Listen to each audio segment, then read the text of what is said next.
What it be, y'all? This is Resident47 representing for the Record Podcast. And here we are. We're probably at the end of my Vapes and Toyland slash Cap Beyond tribute series. We're going to be going through my entire Vapes and Toyland slash Cap Beyond collection. I hope to do more on this band and artists in the near future. But for now, let's just roll through everything I have concerning this artist physically. So we're going to go in chronological order, stuff all formats and releases. So they formed in 1997. It didn't drop anything until 2 years later in 1989, and that is the Dust Cake Boy / Spit to See the Shine 7-inch. This is not the same versions you hear on Spanking Machine or To Mother. These are demo versions. Very limited, very rare. Limited to 1,000. 250 in 4 different colors. There's blue, green, yellow, and pink. I have the blue one. You can see right here. There's a B-side. The Dust Cake Boy on this one is pretty similar to the album version, but the version of Spit to See the Shine on here is pretty different. It's like more upbeat, which I like better. I wish I kept it like that for the actual studio version. It would have been really fucking cool. So there's that. And then in 1990, they dropped their first studio album, and that is Spanking Machine. I did a review on this, and on my discography ranking I mentioned this is my second favorite album of theirs. So, beginning spoiler alerts if you did not watch that yet. You got the Little Miss No Name doll, like in there, right there. Then you got the lyrics for Lashes. Alright. I'm not gonna break down anything or like talk much shit about these albums because I did reviews and I did the ranking. And I will top my shit there. So I also have Spanking Machine cassette. By the way, this is getting very expensive and very hard to find nowadays. I got this pretty cheap back a couple years ago. I'm seeing this shit go for like $40 on eBay now. So if you find a good pricing on that, definitely pick it up. But getting back to it, I also have my Spanking Machine cassette. I've seen like 2 different versions of this. This is the one I have. This is the one I have, which is just a clear gray version. And then there's another version where I've seen it's like a solid baby blue color, and like the writing is in regular blue. I wish I had that because it looks really cool. I never knew it existed. But I'm just gonna show you all the J cards. Same thing as the back of the CD. It's like no clown painting or anything like that.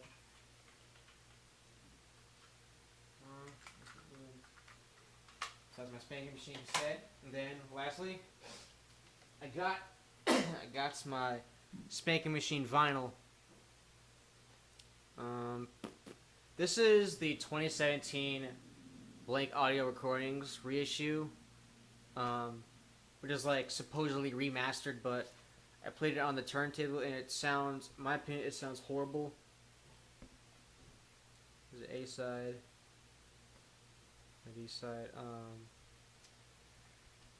Yeah, the sound quality on this one is not good in my opinion. When Cat screams, it like really distorts the music, which is a shame. There are 2 other versions of this. There's actually 3 different versions. There's the original one that was pressed on black vinyl, and then they did 2 variants. They did like a blue vinyl, and then they did like a purple marbled one, which I wish I had, because I believe those other variants came with like the song lyrics and a big booklet of different pictures from the Spanking Machine era, which I think is cool as fuck. Yeah, and even this is getting hard to find too. So set that down there, and then this one says recorded April '91. So I guess we'll go to this. It is my Hansel and Gretel / Pearl 7-inch. This also got reissued in 2016 with like a different cover, and I believe Instead of a 7-inch, it was like a 12-inch. Could be wrong on that. But there you go. There's the A side. B side, which is just it's a bit of vinyl, the label's logo. I prefer the version of Handsome McGraw on this better than the Fontanelle version. And this also has to be like my favorite single artwork of all time. It's so grimy. This was a real car crash that happened when Babes and Toyland were on the road. Just like how they used it like that. It's so fucking hard. Alright, then we're going to go to 3 months later, July 1991. They dropped their follow-up EP to Mother. This is the only format I have this on. And this is not a Spanking Machine outtakes like Wikipedia says. These are all newly recorded songs. I love that disc right there. You got a dope pick of BIT with like the negative black and crimson color. Then you got baby pics of all the members. You got Kat, Lori, Michelle. Pretty dope. Said I did a review on this. Get my thoughts right there.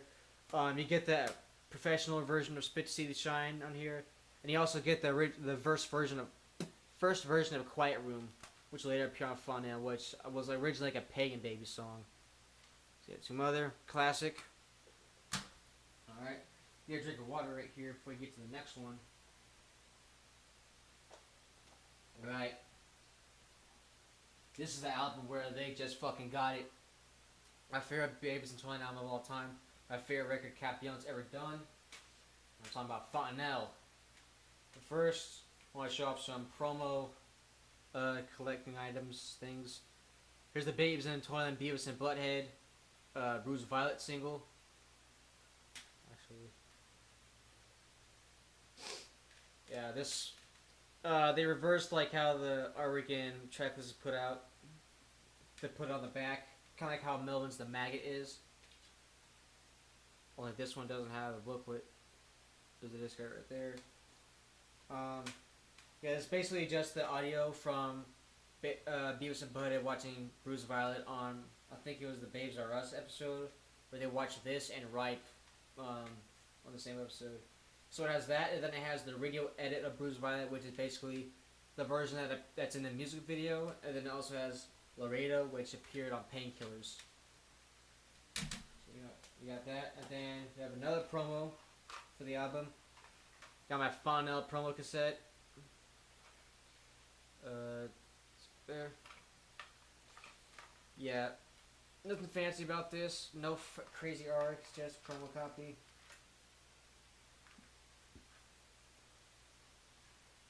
All it says is just the album or band name. I never played this before, and I probably won't. Because I want to preserve this. I know how boomboxes are sometimes, they eat shit up. Now I'll go to the actual album now. So, Fontanelle on CD, if I can get that. You can see that fairly well. Probably can't see that for shit. Back right there, I love that pic of them where it's just the shadows. Also on the disc, and then you got like that Heart ring. So yeah, masterpiece. Probably my top 15 albums of all time. Go watch the review I did on this. One of my favorites I've done. I'm proud of that shit. And then I also have my retail Fontanelle cassette. This I think has to be a reissue because I believe the original was on a clear and blue tape. This is just on a clear and gray one, like your standard. So yeah, I'll pull up the J card, I guess. This thing is busted. One of the panels fell out, which would be the one that has the credits. But here's the rest. Album lyrics. That dope ass pic of the band right there. Yeah, I want to say that's like I want to say that panel right that ripped off, I think is like the very last page. So let me get this. Alright. Let's get that packed up. Got the then lastly, I also have Fontanelle on vinyl, and you can actually see the cover better this time because they turned up the brightness. This is the 2015 reissue. They remastered it, put it on 180 gram vinyl, which I wish they also put it out digitally, because I mean, imagine if, like, Fontanelle remastered. Who wouldn't want that? I also wish they would do Spank a Machine and Two Mother remasters, because like those albums are dying for it. Pull it out. It's got your standard Reprise vinyl label with the boat. So that's pretty cool. There's also another version they did when this first came out, where it was like, it was a UK exclusive, but they did one that was on a blood red disc. And this pick right here was actually the disc label, which is dope as fuck. They'll move on to 1993. Only thing they did this year that I have in my collection is their Painkillers EP. Like I said about Two Mother, not Fontanelle outtakes, all newly recorded songs. Love that disc art right there. Headbanging Cat. This cover would also appear on a later physical release they put out, which I do have. We'll get there soon. Yeah, not my favorite album of theirs, but it's not bad. That's something they just put out for like the Lollapalooza tour, but then it hit stores. We'll go to 1994, and my shit is all backwards. So 1994, Valentine's Day, exactly. We got the Crunt album. This was Kat Bjorn, her at the time husband Stuart Gray, and I believe Keith Gray, the drummer, which those two members are from Lubricated Goat. I believe Stuart sang, Keith played drums, and then Kat was a bass. Which I don't like this album. I said that my Spotify ranking, it's at the very bottom for me. The only song I like is Unglued, which is the only track Kat sings on. So yeah, just not a fan of that. Just had to get it to complete the collection. And then, man, they had another dud release on August 1994, which was The Making and Selling of a Rock and Roll Band book, written by Neil Carlin. This shit's trash. Originally, I believe the author lost like their notes, and then they decided to make up a bunch of bullshit, like pretty much making them out to be bitches and all that shit, which is fucked up. Yeah, it's mostly just like their A&R from Warner working with the band and trying to get them promotion and all that, which is boring as fuck. Who wants to read that? So yeah. But then they got back together again in 1995. Get this right here. Dropped the third and what would be their final album. So let's go through the promotion stuff first.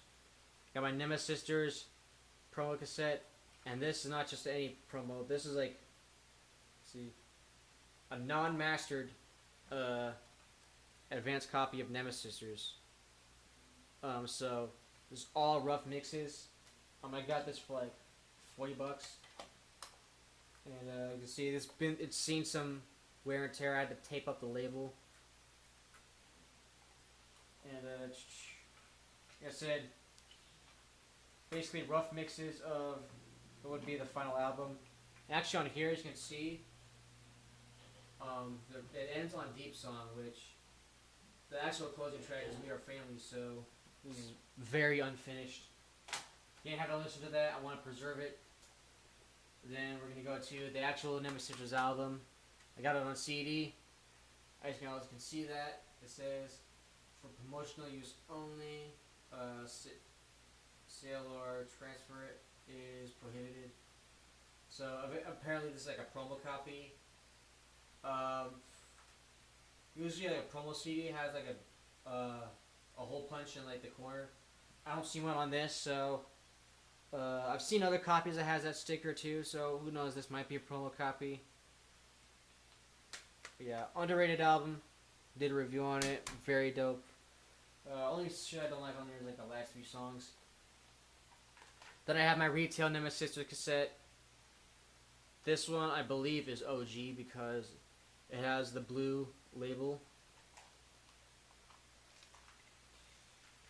Right there.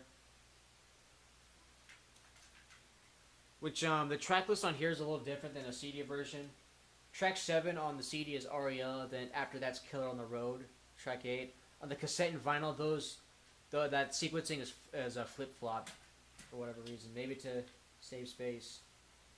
If I can get this whole J card. I think this thing's huge. Album lyrics, all that, thank yous.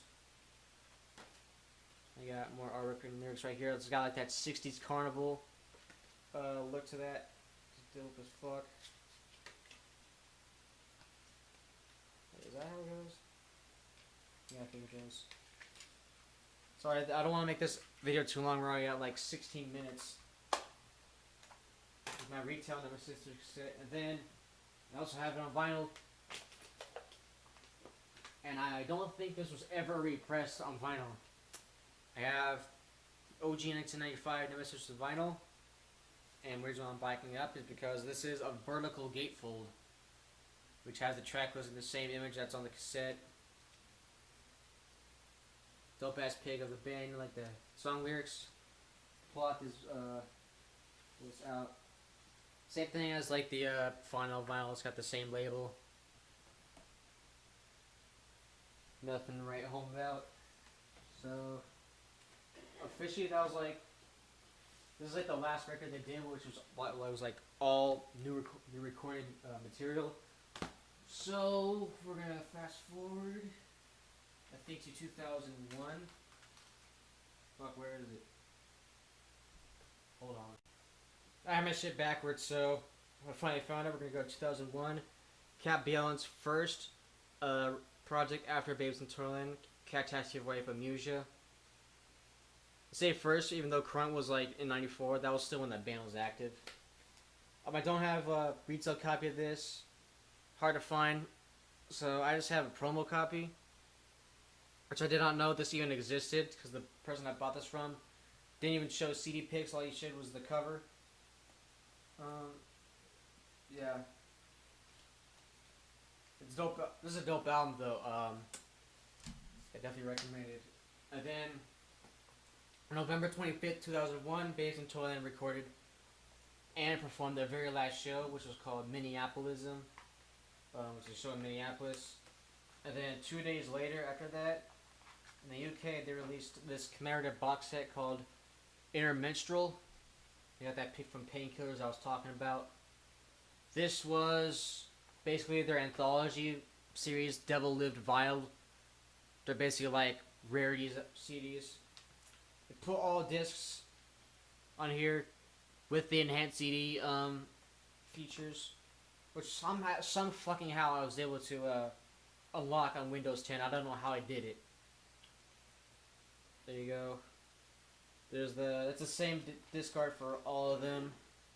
Guy I bought this from didn't have the sleeve for all 3 discs. There you go. The booklet on here is fucking amazing. It's like 54 pages, and it's got like what would you say, like a biography of the band's history and all that. Dope as fuck. I'm happy to have this. If you can find this for a good price, definitely pick it up. This shit is expensive, limited, rare, and it's a collector's item. Definitely worth your money. There's a lot of like amazing rare songs on there. So we're gonna go back to 2004. We're gonna go with Catastrophe Wife's last album, All Kneel. This is my favorite of theirs. This is the 2014 Do Yourself In 10th anniversary reissue. Comes in like this weird jewel case. I don't know what you call this one. Also comes with a bonus disc, like I say, called For Your Patience, which I have not listened to. It's just like fucking demos, remixes, a bunch of shit like that. There's like only 2 like original songs, Electromancy and Wind Up Monkey, which were outtakes. And then that right there is the on streaming services. That's the cover for Your Patience. And they also did the same thing for Amusia, except they didn't put it on CD, which is fucking bullshit. They put it out on vinyl and streaming. They also put up another like bonus disc called Amnesia, which is also kind of cool. That came out in June '04, and then this is the last thing that put out physically that I have. November 23rd, 2004. Put out the best of Babes in Toyland and Cat Beyond CD. Basically like a greatest hits. Warner put out, Reprise put out. I don't like greatest hits albums because, you know, I just don't see the value in them. But I had to get this because it comes with a lot of extra content, which is amazing. So audio CD looks just like their vinyl label. DVD comes with like mini documentaries on like the making of Painkillers, like Nemesis Sisters and Spanking Machine, like EPK videos. Shit, like they got like random concerts they did. All of Cat Beyond's music videos, a huge ass photo gallery. It's fucking amazing. And then you get promo for all your entire discography up to this point. You can see you have Peel Sessions in Minneapolis. I don't have those. Maybe one day I'll get them. On the back is a promo for All Neil. So I can slide this back in. The book that comes with this is fucking amazing too. It's like, I feel like Kathleen Hanna from Bikini Kill giving praise to Cat Beyond, saying she was the reason like they started Bikini Kill and all that. Got like song lyrics to all the tracks on the album, on the audio disc, which is pretty cool. This thing is busted as fuck. I got this for a good price, but Jesus, at what cost? This comes with the very last track Babes in Toyland recorded called Mater Dolorosa, which was from '98 on a soundtrack Cat did.